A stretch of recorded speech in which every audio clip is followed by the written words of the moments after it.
오늘 새벽에 함께 볼 말씀은 마태복음 19장 23절부터 30절까지 말씀 우리 같이 보겠습니다. 마태복음 19장 23절에서 30절까지 말씀 한 목소리로 읽겠습니다.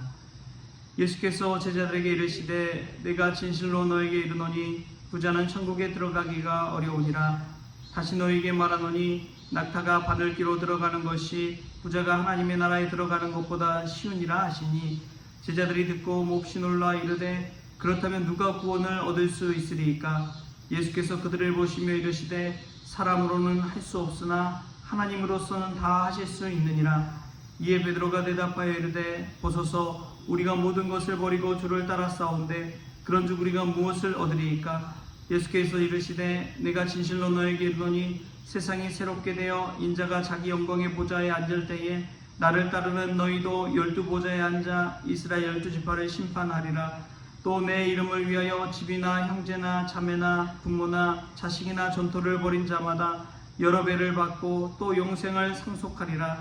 그러나 먼저 된 자로서 나중되고 나중된 자로서 먼저 될 자가 많으니라. 아멘. 할렐루야. 말씀에서 귀한 은혜가 저와 여러분에게 있기를 소망합니다. 김동호 목사님의 청부 깨끗한 부자라는 책에 보면 이런 이야기가 나옵니다. 어려운 형편에서 고생하시는 사모님이 지나가시면서 이런 말을 하더래요.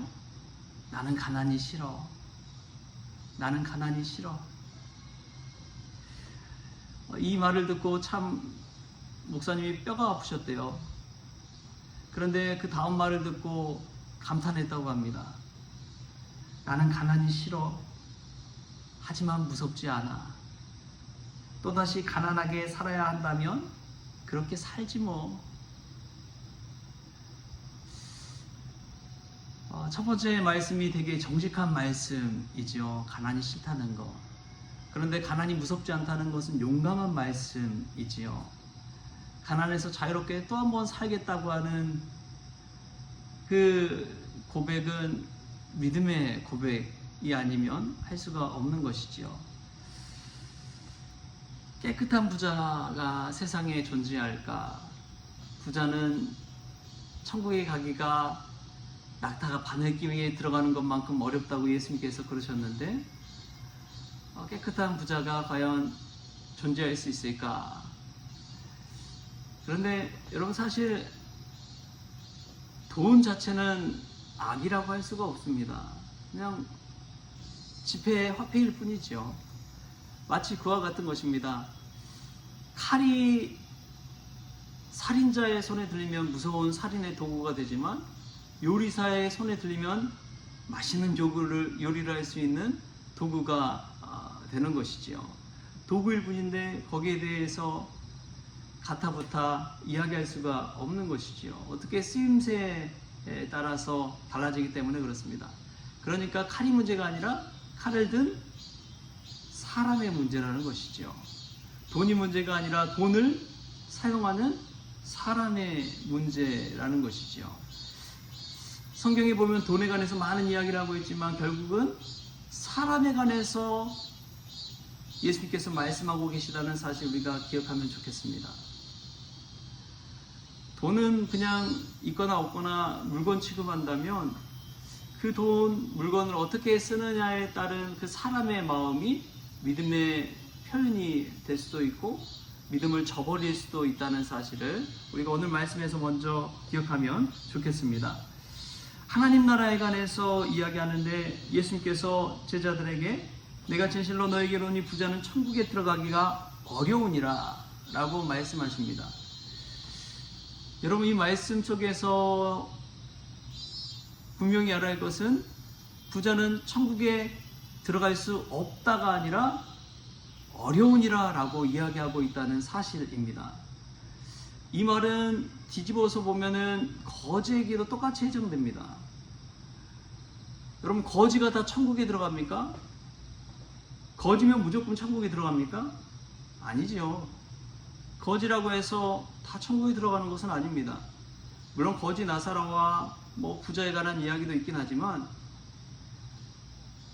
거지라고 다 천국에 들어가는 것은 아니에요. 부자라고 다 천국에 못 들어갑니까? 그것도 아니란 것이죠. 예수님께서 부자는 다 천국에 못 들어간다 그렇게 말씀하시지는 않으셨습니다. 부자든 거지든 중요한 것은 믿음 있는 자가 천국에 들어간다는 사실입니다. 할렐루야. 믿음이 있는 부자가 천국에 들어갑니다. 믿음이 있는 거지가 천국에 들어갑니다. 예수님 믿는 이들이 천국에 들어갑니다. 그 사실이 가장 중요한 것이지요.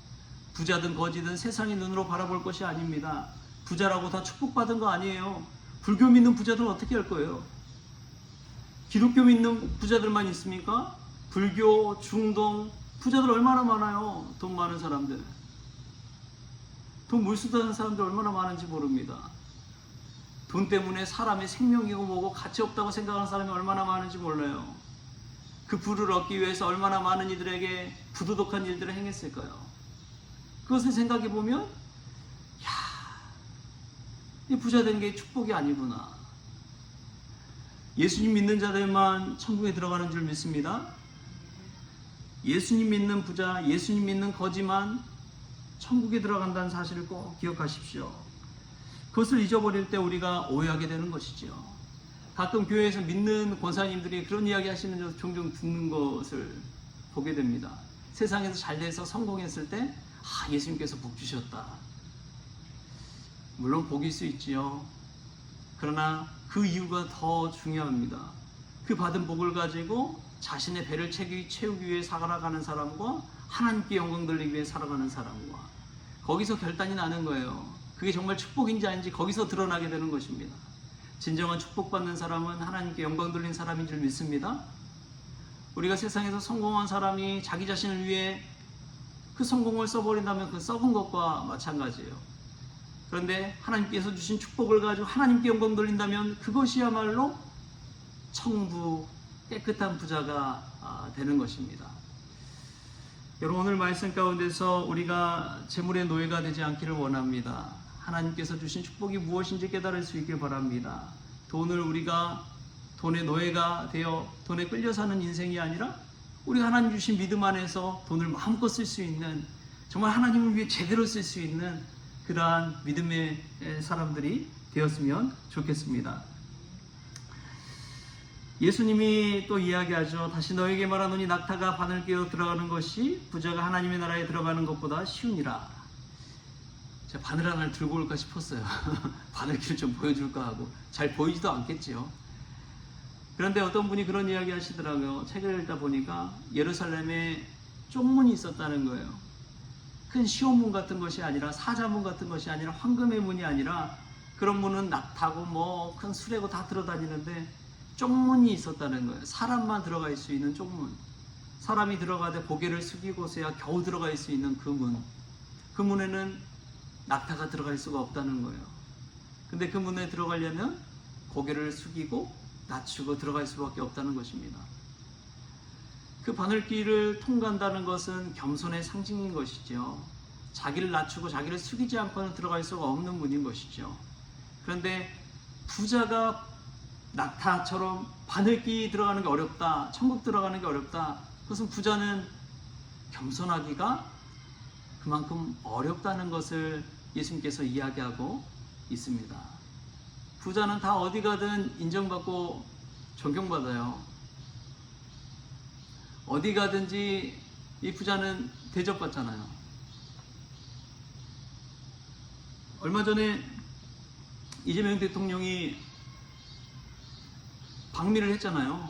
방미하고 이제 경제인들이 막 대동해서 가는데 이재용 회장, 뭐 젠슨 황 이런 분들이 같이 막 만나서 이야기하는 것을 보면 대통령과 우리는 만나기 쉬워요, 어려워요? 어렵잖아요. 전화하면 그냥 만날 수 있는 사이입니까? 그런데 이 경제 회장들, 뭐 총수들 이런 사람들은, 부자들은 아무렇지 않게 그냥 같이 만나서 샴페인도 한잔하고 막 이야기도 나누고 전화도 하고 쉽지요. 그렇게 대접받는 사람들, 거의 대통령급으로 대접받는 사람들, 겸손하기가 쉬울까요? 예수님 앞에 무릎 꿇고 엎드리기가 쉬울까요? 자기가 마치 뭐라도 되는 것처럼 착각해 버린다는 거예요. 그러다 보면 우상을 섬기게 되고 교만해지게 되고 하나님보다 자기를 더 높은 자리에 앉히게 되고 그런 삶을 살게 되다 보면 낙타가 바늘기에 들어가는 것만큼 천국에 들어가기가 어려워진다는 것이죠. 여러분, 지금은 너무나도 자본주의 시대입니다. 돈이면 뭐든지 할 수 있다고 생각하는 시대입니다. 여러분, 과연 돈보다 하나님을 더 높게 생각합니까? 하나님이면 다 할 수 있다고 믿음으로 이야기는 하지만 현실 속에서도 그러한 고백을 하고 있습니까? 사실 쉽지 않은 문제지요. 목회자들도 보면요, 큰 교회 목사, 작은 교회 목사 다 그런 게 있더라고요. 노예 모임이든 목사님들 모임 가면은 큰 교회 목사님 오면은 은근히 이렇게 어깨 피고 당당한 그런 모습들이 있고, 작은 개척교회 목사님 보면은 왠지 초라해지고 말도 잘 안 건네고 그 말에 대해서 잘 귀담아 듣지도 않는 그런 모습을 보일 때가 있는 것이죠. 참 안타까운 현실입니다. 왜 그렇습니까? 다 똑같은 하나님의 종 목사 아니에요. 근데 세상의 논리가 그 안에도 은근히 자리 잡고 있는 것이죠. 여러분, 예수님 하신 말씀을 꼭 귀담아 들으십시오. 예수님 믿는 자가 구원받습니다. 부자라고 다 구원받는 것 아니에요. 거지라고 다 구원받는 것 아니에요. 예수님 믿는 자가 구원받는다는 사실을 꼭 기억하시고, 돈의 노예가 되지 말고 하나님 있는 믿음 안에서 오히려 돈을 잘 소유할 수 있는 그런 믿음의 사람이 되었으면 좋겠습니다. 겸손한 자가 천국에 들어갑니다. 바늘길 통과하려면 머리를 숙일 수밖에 없습니다. 여러분, 돈 앞에서 머리 숙이지 마십시오. 하나님 앞에서 머리 숙이십시오. 우리가 그 믿음 가지고 끝까지 사십시다. 그래서 하나님 앞에 갔을 때 하나님께 영광 돌리고 칭찬받는 그런 믿음의 성도 될 수 있기를 주신 예수님의 이름으로 축원합니다. 기도하겠습니다. 하나님 아버지, 감사합니다. 오늘 또 기도의 자리, 말씀의 자리, 십자가 앞에 불러주시니 감사합니다. 하나님, 가난이 싫지요. 그러나 부를 얻는 것이 축복이 아니라는 것도 깨닫게 하여 주시고, 돈의 노예가 되기보다도 하나님 믿는 믿음 안에 살아갈 수 있도록 주님 도와 주옵소서. 그리하여 하나님 앞에 늘 겸손하게 하여 주시고, 사람들 앞에서도 하나님께 영광 돌리는 믿음의 성도들 다 될 수 있도록 오늘도 주장하여 주옵소서. 감사하며 예수님의 이름으로 기도하옵나이다. 아멘. 우리 주님이 가르치신 기도로 오늘 새벽 기도를 마치겠습니다. 하늘에 계신 우리 아버지여, 이름이 거룩히 여김을 받으시오며 나라가 임하시오며 뜻이 하늘에서 이루어진 것 같이 땅에서도 이루어지이다. 오늘 우리에게 일용할 양식을 주시옵고, 우리가 우리에게 죄진 자를 사하여 준 것 같이 우리 죄를 사하여 주시옵고, 우리를 시험에 들게 하지 마시옵고 다만 악에서 구하시옵소서. 나라와 권세와 영광이 아버지께 영원히 있사옵나이다. 아멘.